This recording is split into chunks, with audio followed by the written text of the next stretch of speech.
John est britannique, installé à Dubaï depuis 3 ans. Il y a 6 mois, il a acheté une villa dans l'un des projets immobiliers flamboyants de l'Émirat. Un achat sur plan, c'était avant la crise. C'est le site où j'ai acheté une maison en août 2008. J'ai versé 20% du montant total au promoteur. Depuis, je n'ai pas obtenu de prêt de ma banque à cause de la crise. Mon promoteur est aussi à court de liquidités et n'a toujours pas commencé les travaux. Je suis allé le voir pour récupérer une partie de ma mise, mais il a refusé. À Dubaï comme ailleurs, les banques ne prêtent plus comme avant. Moins de crédit pour les promoteurs qui ont multiplié les projets, moins de crédit aussi pour les petits investisseurs comme John qui tentent de s'organiser.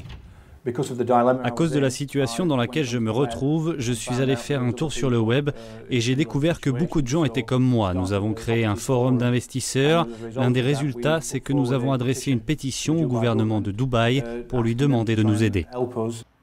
Vente sur plan, financement bancaire à 90%, spéculation.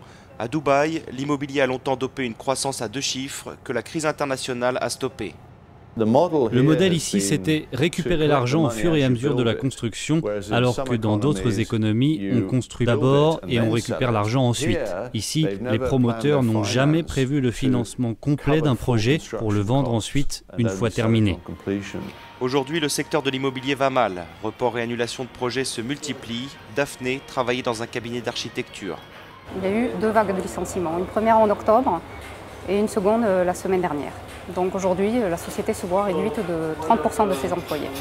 Plus de projets en vue, certains projets arrêtés, donc la société ne rentre plus d'argent. Daphné devra quitter Dubaï. Comme partout dans le Golfe, licenciement égale perte du permis de résidence. Une règle valable pour tous, mais appliquée sans concession à ceux qui sont en bas de l'échelle, les ouvriers d'origine asiatique. On reste assis dans nos chambres depuis 5 mois. Plus de travail, plus de salaire, c'est très grave.